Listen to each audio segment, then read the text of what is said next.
Hi dear aspirants, welcome to textbook Telugu. So grand welcome to current polity issue. So మీ అందరికీ తెలుసు, భారతదేశంలో ఒక ఇంపార్టెంట్ అయినటువంటి కరెంట్ పాలిటీ అంశాలు అనేవి రావడం జరుగుతుంది.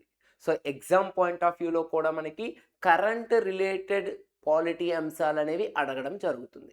మరి ఆ పాయింట్ ఆఫ్ వ్యూలో టుడే మనకి న్యూస్లో వచ్చినటువంటి కరెంట్ పాలిటీ ఏంటంటే కర్ణాటక సీఎం. సో కర్ణాటక సీఎంగా ఉండేటువంటి సిద్ధారామయ్య అనేటువంటి వ్యక్తి మనకి రాజీనామా చేయడం అనేది జరిగింది. మరి అటువంటి ఒక సీఎం, ఒక రాష్ట్ర సీఎం అనేది రాజీనామా చేయడం అనేది మనకి న్యూస్లో ఉంది. కాబట్టి దీన్ని మనం భారత రాజ్యాంగంలో ఉండేటువంటి ఆర్టికల్స్ని బేస్ చేసుకుంటూ ఈ యొక్క కరెంట్ పాలిటీ అంశాన్ని మనం చర్చించడం జరుగుతుంది. మరి ఏంటి సార్, ఏంటి అసలు కరెంట్ పాలిటీలో ఉండే ప్రధాన అంశం ఏంటంటే రీసెంట్గా కర్ణాటక ముఖ్యమంత్రి అయినటువంటి సిద్ధారామయ్య సిద్ధారామయ్య అనేది రాజీనామా చేయడం జరిగింది. ఇక్కడ మీకు డౌట్ వస్తుంది, ఎందుకు సార్ రాజీనామా చేయడానికి గల ప్రధాన కారణం ఏంటి అంటే వివిధ న్యూస్ పేపర్లో వచ్చినటువంటి అనాలిసిస్ని బేస్ చేసుకుంటూ అతనికి రాజ్యసభ సీటు కోసం అనేది రాజీనామా చేశారని, లేదా హైకమాండ్ రాజీనామా చేయమంటే రాజీనామా చేశారని, లేదా కర్ణాటకలో మనకి ప్రధానంగా కర్ణాటక రాష్ట్రంలోని ఒక 2.5 years అనేది ఒక సీఎం, ఒక 2.5 years ఒక సీఎం అనేది ఆల్రెడీగా ఒప్పంద పత్రంలో మెన్షన్ చేశారని కొంతమంది. ఎనీహౌ ఏదేమైనప్పుడు కూడా ఇతను కర్ణాటక సీఎంగా ఉండేటువంటి సిద్ధారామయ్య ఈరోజు ముఖ్యమంత్రిగా రాజీనామా చేయడం అనేది జరిగింది. మరి అలా ఒక ముఖ్యమంత్రి పదవిలో ఉంటుండగా రాజీనామా చేయొచ్చా చెప్పండి మీరు? రాజీనామా చేయొచ్చండి. పదవిలో ఉంటుండగా ఒక ముఖ్యమంత్రి అనేది రాజీనామా చేయొచ్చు. మరి ఇలాంటి రాజీనామాకు సంబంధించి ముఖ్యమంత్రికి సంబంధించినటువంటి ప్రధానమైన అంశాలని మనం భారత రాజ్యాంగంలో ఏ ఏ అంశాలతో పోల్చుకోవాలి అంటే ఆర్టికల్ అందులో 164 అనేది చెప్తుంది. ఆర్టికల్ 164 ఏం చెప్తుందంటే అపాయింట్మెంట్ అండ్ టెన్యూర్. భారతదేశంలో ఏదైనా ఒక రాష్ట్రానికి ముఖ్యమంత్రిని అపాయింట్మెంట్ చేయడం గురించి చెప్పే ఆర్టికల్ ఏదంటే 164 ఆర్టికల్.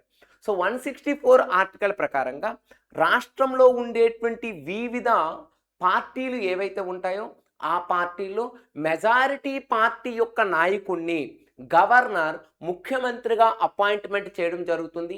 అలా గవర్నర్ ముఖ్యమంత్రిగా అపాయింట్మెంట్ చేయడం అనేది భారత రాజ్యాంగంలో ఏ ఆర్టికల్ చెప్తుంది అంటే 164 ఆర్టికల్ చెప్తుంది. అలా ముఖ్యమంత్రి అయినటువంటి వ్యక్తి అంటే భారతదేశంలో మెజారిటీ పార్టీకి నాయకుడే కదా మనకి. ఎగ్జాంపుల్, ఒక రాష్ట్రంలో కాంగ్రెస్ ఉంది, బీజేపీ ఉంది, లేదా ప్రాంతీయ పార్టీ ఉంది. ఇప్పుడు ప్రాంతీయ పార్టీలో ఉండేటువంటి ఒక వ్యక్తికి ఎక్కువ సీట్లనే వచ్చాయి. ఎక్కువ సీట్లే కాకుండా ఆ ప్రాంతీయ పార్టీకి ఉండేటువంటి ఎవరైతే నాయకుడిగా ఉంటారో ఆ నాయకుడే సీఎం అవుతారు. మీకు ఎగ్జాంపుల్ కోసం ఒకటి చెప్పనా? ఎగ్జాంపుల్ కోసం ఏంటంటే ఇప్పుడు ఎగ్జాంపుల్ మన యొక్క ఆంధ్రప్రదేశ్ తీసుకుంటే ఆంధ్రప్రదేశ్లో కాంగ్రెస్ ప్రభుత్వం ఉంది, జనసేన ప్రభుత్వం ఉంది, టీడీపీ ఉంది, వైసీపీ ఉంది. ఈ 4 పార్టీలు అనేవి పోటీ చేస్తాయి. పోటీ చేసేటప్పుడు టీడీపీకి ఎక్కువ సీట్లు అంటే 175 సీట్లు ఉన్నాయి కదా. 175 సీట్లలో సగం కంటే ఎక్కువ అంటే 88 సీట్లు అనేది ఏ పార్టీ చేజెక్కించుకుంటాదో ఆ పార్టీ యొక్క నాయకుడే సీఎం అనేది అవుతారు. అలా మనకి ఈ యొక్క సిద్ధారామయ్య అనేది సీఎంగా కావడం జరిగింది. అలా కర్ణాటక సీఎంగా అయ్యి 2.5 సంవత్సరాలు గడిచిన ఈ సందర్భంలో అతని రాజీనామా అనేది ప్రధానంగా న్యూస్లోకి వచ్చింది. కాబట్టి దీనికి సంబంధించి రిఫ్లెక్ట్ అయ్యేటువంటి ఆర్టికల్ ఏంటంటే ఆర్టికల్ 164 ప్రకారంగా అతని యొక్క అపాయింట్మెంట్ అంటే ఒక ముఖ్యమంత్రి ఎలా అపాయింట్మెంట్ అవుతారో చెప్పాం. కానీ అలా అపాయింట్మెంట్ అయినటువంటి ముఖ్యమంత్రి ఎన్నేళ్ళు కొనసాగాలి? 5 ఏళ్ళు కొనసాగాలి. కేంద్రంలో కానీ రాష్ట్రంలో కానీ మన పార్లమెంటరీ తరహా ప్రభుత్వం యొక్క లక్షణం ఏంటంటే ప్రజా అధినేత 5 సంవత్సరాలు అనేది కొనసాగాలి. కానీ మరి ఇప్పుడు 5 సంవత్సరాలు కొనసాగారా? లేదు కదా. మరి దానికి సంబంధించి ప్రధానంగా మనం చూసుకుంటున్నాం. అతను ఒక రాజీనామాను ఇవ్వడం ఎంతవరకు కరెక్ట్ అంటే హైకమాండ్ సిఫార్సు మేరకు అతను రాజీనామా ఇవ్వడం జరిగింది. అదేవిధంగా ఆర్టికల్ 164 క్లాజ్ 2 ఏం చెప్తుందంటే కలెక్టివ్ రెస్పాన్సిబిలిటీ గురించి చెప్తుంది. కలెక్టివ్ రెస్పాన్సిబిలిటీ అంటే ఏంటి అంటే, ఒక్క సీఎం రాజీనామా చేస్తే సీఎం ఒక్కలే రాజీనామా చేసినట్టు కాదు.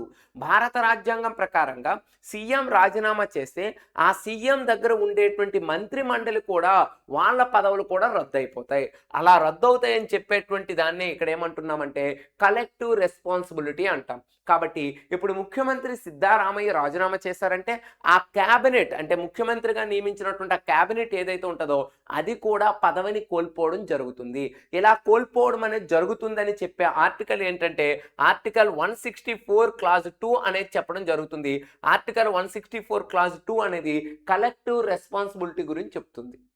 ఇంకా పర్ఫెక్ట్గా కలెక్టివ్ రెస్పాన్సిబిలిటీ అంటే ఏంటంటే రాష్ట్ర మంత్రి మండలి అంతా ఉమ్మడిగా శాసనసభకు అనేది బాధ్యత వహించడం. సో ఇప్పుడు చూడండి, మన దేశం మొత్తానికి ఉండే లోక్సభ పార్లమెంటు అనేది బాధ్యత వహిస్తుంది కదా. లోక్సభలో ఉండేటువంటి వ్యక్తులు మంత్రి మండలి అనేది లోక్సభకు బాధ్యత వహిస్తుంది కదా. అలానే రాష్ట్ర శాసనసభలో ఉండే మంత్రులు శాసనసభకు బాధ్యత రెస్పాన్సిబిలిటీ అనేది వహించడాన్ని ఇక్కడ ఏమంటామంటే కలెక్టివ్ రెస్పాన్సిబిలిటీ అంటాం. దీని గురించి చెప్పే ఆర్టికల్ ఏదంటే 164 క్లాజ్ 2 అనేది చెప్తుంది. ఇక నెక్స్ట్ వన్ చూసుకున్నట్లయితే ఈ యొక్క మరొక ఆర్టికల్ ఏంటంటే 163 ఏం చెప్తుందంటే గవర్నర్ యొక్క సలహాలు సూచనలు ఇవ్వడానికి ముఖ్యమంత్రి నేతృత్వంలో మంత్రి మండలి ఉంటుంది. ఒక రాష్ట్రానికి సంబంధించినటువంటి ఎటువంటి నిర్ణయాన్ని తీసుకోవాలన్నా లేదా ఏ అంశాన్ని చర్చించాలన్నా మంత్రి మండలికి గవర్నర్కి మధ్య ఒక సంధానకర్తల అనేది అంటే మంత్రి మండలి వెళ్ళి ఆ నిర్ణయాలన్నీ కూడా గవర్నర్తో పంచుకోవడం జరుగుతుంది.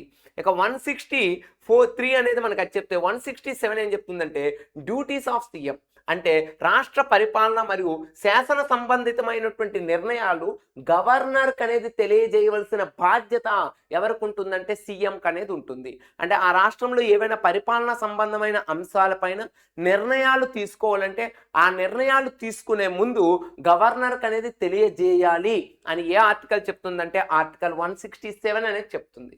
ఇక లాస్ట్ వన్ మరి మెయిన్ ఇంపార్టెంట్ ఏంటంటే రెసిగ్నేషన్ అండ్ గవర్నర్ యొక్క రోల్ గురించి చెప్తుంది. సో రెసిగ్నేషన్ అంటే ఏంటంటే రాజీనామా. మరి ముఖ్యమంత్రి రాజీనామా కదా ఈరోజు వార్తల్లోకి వచ్చింది. మరి ముఖ్యమంత్రి రాజీనామాని ఎవరికి సబ్మిట్ చేయాలి? ముఖ్యమంత్రి ప్రజల చేత ఎన్నుకుంటాడు, కానీ ముఖ్యమంత్రి తన రాజీనామాను ఎవరికి సబ్మిట్ చేయాలంటే రాజ్యాధినేత అంటే రాష్ట్రానికి రాజ్యాధినేతగా ఉండే గవర్నర్కి అనేది సబ్మిట్ చేయాల్సి వస్తుంది. కాబట్టి ఈరోజు సిద్ధారామయ్య సో కర్ణాటక గవర్నర్గా వర్క్ చేస్తున్నటువంటి తావర్ చంద్ గెహ్లాట్ అనేది సబ్మిట్ చేయడం అనేది జరిగింది. సో అతని నిర్ణయం కూడా తీసుకురావడం జరిగింది. అతని నిర్ణయం తీసుకోవడమే కాకుండా తదుపరి ముఖ్యమంత్రి రేసులో అనేది మరొక వ్యక్తి కూడా ఉండడం అనేది జరిగింది. అయితే ఈ ముఖ్యమంత్రిని ఇంకా నియమించలేదు, మనకి డికే శివకుమార్ గారిని ఇంకా నియమించడానికి సన్నాహాలు అనేది చేస్తున్నారు. మరి ఇతను రాజీనామా అయితే అయిపోయింది కదా, కొత్త ముఖ్యమంత్రిని అయితే అపాయింట్మెంట్ చేయలేదు కదా. మరి ఇటువంటప్పుడు పాత ముఖ్యమంత్రి కొత్త ముఖ్యమంత్రిగా కొనసాగడానికి పాత ముఖ్యమంత్రి కొత్త ముఖ్యమంత్రి అంటే కొత్త ముఖ్యమంత్రి అనేది వచ్చేంత వరకు పాత ముఖ్యమంత్రి అనేది కొనసాగడాన్ని ఏమంటారంటే కేర్ టేకర్ సీఎం అని అంటారు. ఈ కేర్ టేకర్ సీఎం ఏంటంటే ఒక సీఎం రాజీనామా చేసిన తర్వాత మరలా ఆ రాష్ట్రానికి కొత్త సీఎం అనేది వచ్చిన తర్వాత ఆ వచ్చేంత వరకు కూడా పదవీ బాధ్యతలు పాత సీఎం అనేది నిర్వహిస్తాడు. అలా నిర్వహించడాన్ని ఏమంటారంటే కేర్ టేకర్ సీఎం అని అంటారు. కాబట్టి ఇప్పుడు సిద్ధారామయ్య ప్రెజెంట్ కర్ణాటకలో కేర్ టేకర్ సీఎంగా ఉన్నారని గుర్తుపెట్టుకోండి. ఇప్పుడు సీఎం ఓకే, ఎవరైతే కొత్త సీఎం వస్తారో అతను మళ్ళా ఈ మంత్రి మండలినే కొనసాగిస్తారా, కొత్త మంత్రి మండలిని ఏర్పాటు చేస్తారా? సో ఆల్రెడీగా మీకు చెప్పాను, ముఖ్యమంత్రి రాజీనామా చేస్తే మంత్రి మండలి కూడా ఆటోమేటిక్గా రాజీనామా చేసినట్టే. కాబట్టి కొత్తగా వచ్చేటువంటి ముఖ్యమంత్రి ఎవరైనా సరే కొత్తగా మంత్రి మండలిని ఏర్పాటు చేస్తారు. మరి మంత్రి మండలి అనేది దాని గురించి చెప్పేటువంటిది ఏంటి అంటే సో మంత్రి మండలి గురించి మనకి 2003 91 కాన్స్టిట్యూషనల్ అమెండ్మెంట్ చెప్తుంది. మరి 2003 91 కాన్స్టిట్యూషనల్ అమెండ్మెంట్ ఏం చెప్తుంది? సో మంత్రి మండలి ఎంత శాతం అనేది ఉండాలి, ఎంత శాతం ఉండాలి? 15% అనేది మంత్రి మండలి ఉండాలి. సో 2003 91 కాన్స్టిట్యూషనల్ అమెండ్మెంట్ చేయకముందు 10% మాత్రమే ఉండేది. సో దాన్ని 15%కి ఇంక్రీజ్ చేస్తున్నటువంటి కాన్స్టిట్యూషనల్ అమెండ్మెంట్ ఏదంటే 91 కాన్స్టిట్యూషనల్ అమెండ్మెంట్. అంటే 91వ రాజ్యాంగ సవరణ చట్టం ద్వారా ఒక ముఖ్యమంత్రి ఆ ముఖ్యమంత్రి చుట్టూ ఉండేటువంటి క్యాబినెట్ మినిస్టర్స్ అనేది లేదా మంత్రి మండలి అనేది 15% మందే ఉంటారు. అలా ఉండాలి అని చెప్పే రాజ్యాంగ సవరణ ఏ ఇయర్‌లో చేశారంటే 2003లో చేయడం జరిగింది. సో, ఇలా మనం ఏ అంశాన్నైనా కరెంట్ పాలిటీతో అనేది లింకప్ చేసుకోవాలి. నాట్ ఓన్లీ కరెంట్ పాలిటీ అండి. మీరు సబ్జెక్ట్‌లో ఏమి చదివినా, ఒక జియోగ్రఫీ చదివినా, ఒక ఎకానమీ చదివినా, ఒక ఎస్ఎన్టీ చదివినా, ఒక జీకే చదివినా ప్రతి అంశాన్ని కూడా మనం కరెంట్ అంశంతో అనేది లింకప్ చేసుకుంటేనే మనం సక్సెస్ కావడం అనేది జరుగుతుంది. సో, ఈరోజు మనకి కరెంట్ పాలిటీలో ఉండేటువంటి కర్ణాటక సీఎం అనేది మనకి న్యూస్‌లో రావడం వల్ల సో, దానికి సంబంధించినటువంటి వీడియో అనేది పబ్లిష్ చేశాం. అదేవిధంగా మన టెక్స్ట్ బుక్ తెలుగు నుండి ఇటువంటి అఫీషియల్ యూట్యూబ్ ఛానల్ నుండి ఎన్నో వీడియోస్ ఇలా కరెంట్ పాలిటీ రిలేటెడ్ అంశాలనేవి వస్తుంటాయి. సో, దీనికోసం మీరు ఈ ఛానల్‌ని సబ్స్క్రైబ్ చేయండి.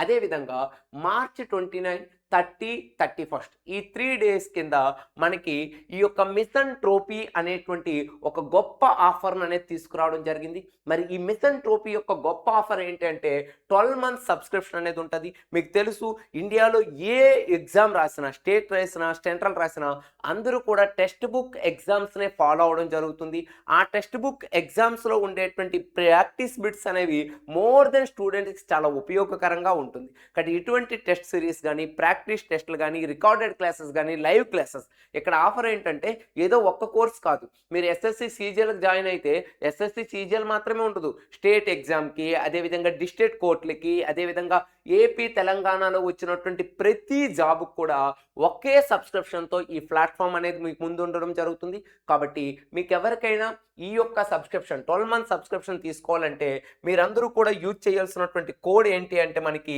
YT55. సో, YT55 అనేటువంటి ఈ కోడ్‌ని అనేది యూజ్ చేసి YT55 అనేటువంటి ఈ కోడ్‌ని యూజ్ చేసి ఈ యొక్క ఆఫర్‌ని అనేది పొందవలసిందిగా కోరుకుంటున్నాం.